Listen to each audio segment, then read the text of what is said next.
Ladies and gentlemen, I think you were expecting this. You can see it in my background right here. You know, my new sign. You like my new sign? Yeah, it's pretty cool. But you see my bed covers right here. It was a rough weekend, without question. We'll get into all of that happens over, a little bit of college football, a little bit of football, and we will take a long look at the embarrassment that took place in Jacksonville on Sunday. But welcome back to RJ Rennie Unhinged. We are back, and this is episode 1 of NFL Recap. But we're going to start a little bit earlier because I had a clean sweep of L's this weekend. It started with noon on Saturday when Ohio State lost to Oregon. Then it happened again with Green Bay because that game was over before it started. Then the Browns lost their heartbreaker to Patrick Mahomes and the Chiefs, and both of my fantasy teams lost. Pretty relatively close games up until the last point. It was a rough weekend as far as sports goes. So now we get to talk about it, and now you get to hear me bitch and moan about how bad the Packers played on Sunday. But before then, let's take a little bit of a recap of what happened overall the sports world over the weekend. So there were a lot of upsets this week. We already had one last week in college football with Montana playing against a ranked Washington school. And they paid Montana to come and play them. That was supposed to be their FCS beat-up school because this week they had to go and play Michigan. They paid them, Washington, who was ranked 20, preseason poll ranked 20, paid Montana $675,000 to come and play them for their beat-up game, and they lost. Washington lost 13-7. We had something similar happen this past weekend with Florida State. Florida State was not ranked in the AP poll. They have no reason to be ranked in the AP poll. And they came out against Jacksonville State and lost on almost a Hail Mary type play. On the last second. It was a walk-off touchdown, and Jacksonville State beat Florida State at home. I mean, it was ridiculous. But we had some upset scares last week, too, because I know I didn't do a video last week, so a little bit of week 1 in here, too. The biggest one was probably Tulane in Oklahoma. Oklahoma started the year with a ranked number 2 in the preseason poll, and they were supposed to play in Tulane. Well, in Tulane. They were supposed to play in New Orleans at Tulane, but Hurricane Ida changed the plan. That's why the Packers were playing in Jacksonville. Hurricane Ida, pretty much devastated New Orleans. Prayers up to everybody that was affected by Hurricane Ida. I know it covered a lot more than just New Orleans. It went all the way up to the Northeast. Prayers up to you. I hope everyone is able to recover fully. But that game was moved to Oklahoma, so Oklahoma got a bonus home game against should have been an inferior opponent, and it looked like it was going to be a blowout. Tulane brought it back to a 5-point game, 40-35, and the quarterback was short of the first down, on a 4th and 13 by that far. He got 12. They said he got 12.5 yards on a 4th and 13, and they turned the ball over, and Oklahoma wound up winning. If that game happens at Tulane, who knows how it goes. But as I expected, they dropped in the polls. We had Georgia and Clemson last week, heavyweight battle in the top 5. Clemson ranked number 3, Georgia ranked number 5, and Georgia beat them 10-3, a defensive slugfest in Charlotte. And the top 4 pretty much shook up exactly how I expected. Ohio State beat Minnesota to open their day. C.J. Stroud gets his first career win. A pretty impressive day. A lot of explosive plays up in Minneapolis. And then, the offense just took I didn't watch the entire Ohio State game on Saturday because I was busy. But from what I heard when I watched the end of the game, we didn't have any turnovers. But we had failed on 4th down 3 times, which is why we were in the hole we were in, and the Ducks were just running all over us for most of the game. I got a wire back down my foot. So it was still a good game. Ohio State played well, and they put themselves in position to try to win the game. C.J. Stroud made a bad decision and threw an interception.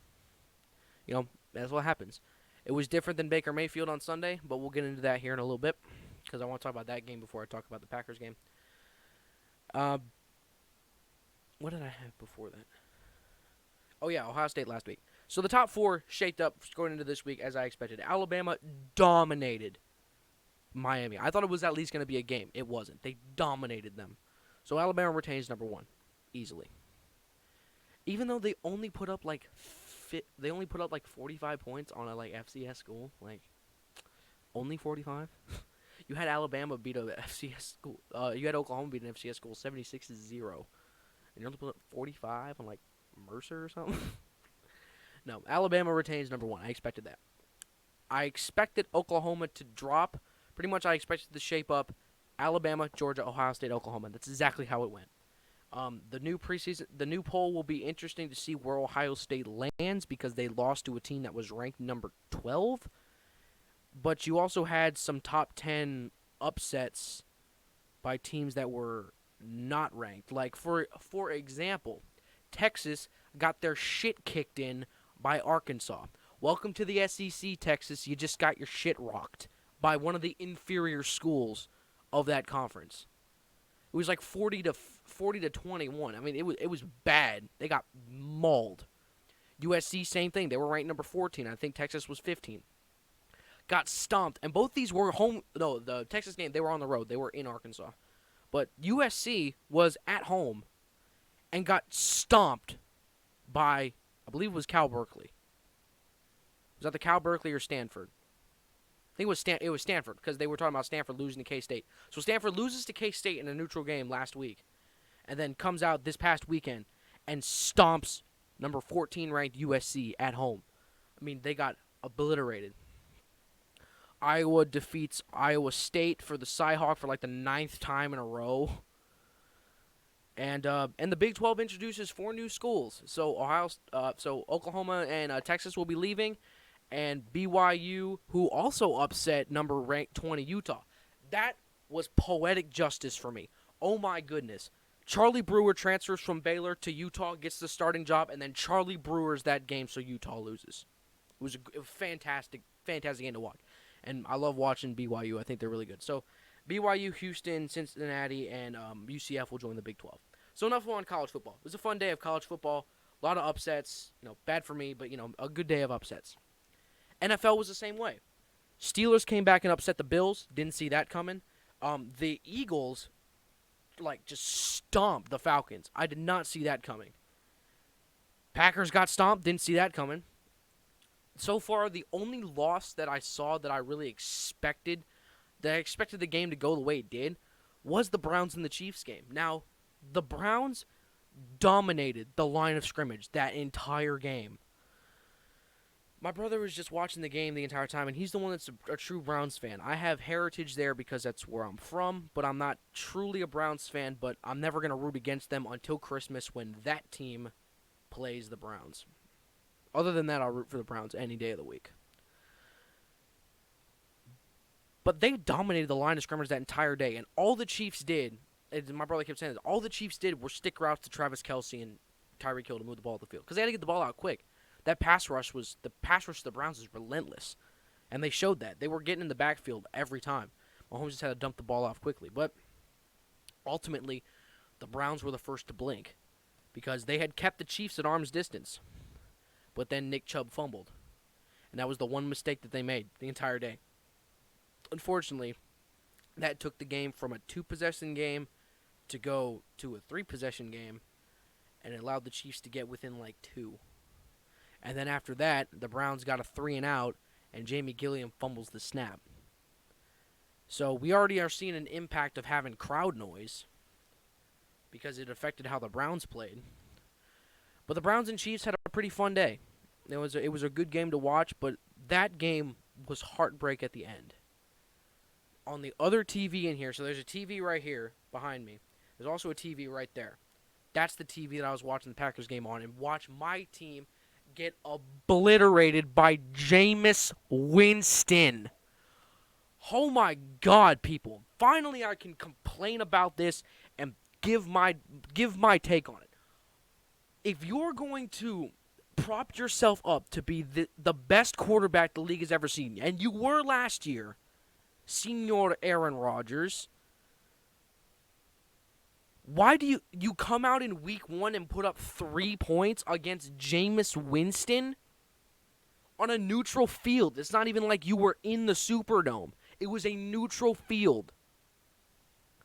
Like, for all the offseason drama when he was propping himself to be propped himself up as this big cahoot, this massive prize, is like, I can leave when I want to, I can retire when I want to, I'm gifting you with my presence, I'm coming back, here we are, ready to roll, and we got absolutely humbled. Absolutely humbled. That's exactly what Matt LaFleur said. Got absolutely humbled, and that is for damn sure what happened. If you were to show the stat lines of both those quarterbacks, if you knew Jameis Winston and Aaron Rodgers was starting in that game, and one of their stat lines reads 148 passing yards and 5 touchdowns, and the other one reads 130-some passing yards and 2 interceptions, who do you think would have what stat line, huh? Jameis Winston threw for 5 touchdowns, no picks, while Aaron Rodgers threw for 2 interceptions. In what world does that happen? Who had that on their Caesar Sportsbook betting? Who had that? Because the odds of that happening are damn near impossible, but they happened. A lot of problems that need to be fixed. Not just the ego of Aaron. I believe that he needed that. He needed his ego to be knocked down a little bit. I mean, because he did dominate last year up until the NFC Championship game. He needed his ego shut down a little bit, and he got a wake-up call. Because what he's going to realize soon is that he had a luxury of a really good offensive line last year. One of the best, if not the best. Two of those core pieces, well, one of the core pieces, his center, is now in the Chargers because the Packers didn't feel like they would need to re-sign him. David Bakhtiari, the best left tackle in football, is out for the first 6 weeks of the season, returning from his ACL injury.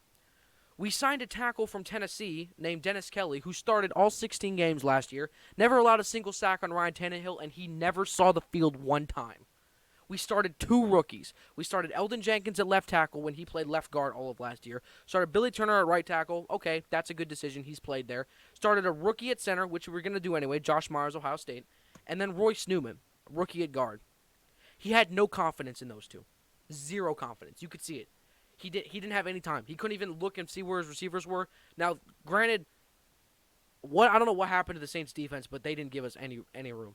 None of the receivers were open. Adams was open sometimes, but nobody else could get open. I mean, nobody could. I mean, I don't know what Sean Payton did to that team or what kind of ego or what did they have to prove, but they demonstrated it, and they went out and they dominated. They came to play, and we went in with big heads like, oh, we're going to march to the Super Bowl now, and we got absolutely humbled. 100% humbled. Now, the good thing is there's a positive to take away from this before I get into the defense. The last team that lost the Saints 38-3 won the Super Bowl. That's the only silver lining here.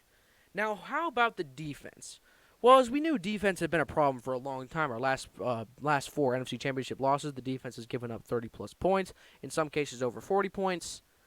You know, in playoff losses, the defense just does terrible. The defense has never been a strong suit of ours. We've had very good defensive players. Last year, Jair Alexander proved that he was not only the best player on the defense, the only player on the defense. The new defensive coordinator the Packers brought in this offseason, his name is Joe Barry. I didn't know that until yesterday. I also didn't know that this is also the same man who was the defensive coordinator of the 0-16 Lions. You know what guy's defense I want? That. I want the guy that never won a game. I want his defense. It's like even worse than hiring Mike Nolan as your defensive coordinator. Oh my God. What a horrible way. The defense was lost. Nobody was in position. It was god-awful all the way around. There is no other way to really say it. It was a terrible game. And we need to figure out a way to bounce back, and we have a lot of problems that need to be fixed, and they need to be fixed fast. You try to logic up all you want, try to draw it up, well, this. Everything was bad. Every facet of the ball, terrible. God-awful, period. Move on to next week. I believe it's against the Lions. So there you go. A little bit of Unhinged. I think I talked a little bit about some other stuff longer than I anticipated. But I got it off my chest. Thank you for tuning in to RJ Rennie Unhinged, and we'll see you next week for NFL Recap number 2. Peace out, fellas.